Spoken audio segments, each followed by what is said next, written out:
Perkenalkan, kami dari kelompok 16 akan menjelaskan tentang tipe-tipe organisasi bisnis. Sebelumnya, perkenalkan, nama saya Putri Tambunan. Nama saya Maria Siska Siregar. Nama saya Seretin Rekita Panjaitan. Selamat menyaksikan! Apa sih itu organisasi bisnis? Organisasi bisnis adalah organisasi yang menggunakan sumber daya untuk memenuhi kebutuhan pelanggan dengan menyediakan produk ataupun layanan yang mereka butuhkan. Klasifikasi sektor dibagi menjadi 3, yaitu pertama, sektor swasta dijalankan oleh individu dengan tujuan mencapai laba, contohnya adalah bank. Yang kedua adalah sektor publik, yaitu dijalankan oleh pemerintah dengan tujuan memberikan layanan kepada masyarakat, contohnya adalah Kementerian Keuangan. Yang ketiga adalah sektor sukarela, dijalankan dengan tujuan mencapai tujuan sosial dan tanpa menghasilkan laba, contohnya adalah yayasan amal. Kamu mau buka usaha, kamu harus pilih wadah yang tepat. Jadi, setiap bisnis itu butuh wadah dan juga bentuk hukum. Ada 4 pilihan utama, mulai dari yang sederhana sampai yang paling sulit. Yang pertama itu ada sole trader atau perusahaan perseorangan. Jadi, di sini itu semuanya kamu lakukan sendiri, untungnya juga 100% ke kamu. Tetapi kalau perusahaan sedang rugi, semua aset pribadi kamu ikut tanggung jawab untuk membayar hutang. Yang kedua ada partnership atau perusahaan patungan.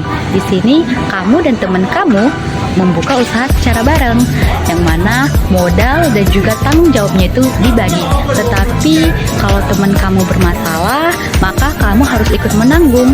Yang ketiga itu ada private limited. Jadi ini itu perusahaan yang memiliki badan hukumnya sendiri dan juga semua sahamnya itu dijual ke investor tertentu.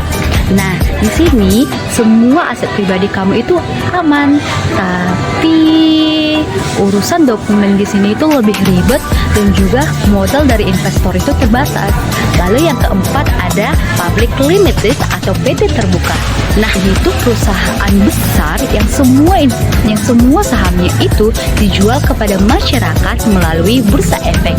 Nah, di sini itu kamu bisa dapat modal yang sangat besar dan juga kredibilitas yang tinggi. Cuman sayangnya di sini itu peraturan dari pemerintah itu masih ketat dan juga semuanya itu harus transparan dan semuanya itu bisa kehilangan kendali kalau investor besar masuk. Yang kedua adalah badan usaha sosial berorientasi laba. Perusahaannya tetap berbisnis dan mencari laba, tetapi mereka lebih berfokus untuk misi sosial tertentu. Mereka mempunyai 3 bentuk, yaitu yang pertama adalah koperasi. Koperasi ini dimiliki dan dioperasikan oleh anggotanya sendiri, contohnya adalah KUD. Yang kedua adalah lembaga keuangan mikro. Mereka memberikan pinjaman kecil kepada masyarakat yang ditolak oleh bank-bank besar, contohnya adalah unit usaha DPR. Yang ketiga adalah usaha sosial. Ini merupakan gabungan antara bisnis dan misi sosial, contohnya adalah menyediakan. Yang ketiga adalah organisasi nirlaba. Organisasi ini tidak mencari keuntungan atau laba. Semua dana yang mereka terima akan disosialisasikan kepada misi sosial atau publik mereka. Contohnya adalah rumah zakat. Pada bagian application to public sector accounting, kita dapat menilai bahwa setiap jenis organisasi memiliki peran yang berbeda. Yang pertama, untuk sektor publik, akuntansi digunakan untuk penganggaran dan akuntabilitas dana. Yang kedua, pada MPLS, akuntansi diperlukan untuk pelaporan donor dan audit hibah. Yang ketiga, pada social enterprises, membutuhkan pelaporan yang menggabungkan aspek sosial dan keuangan. Yang keempat, perusahaan swasta menerapkan akuntansi sektor publik ketika terlibat dalam kemitraan publik swasta dan proses audit pengadaan. Sekian video dari kami, terima kasih.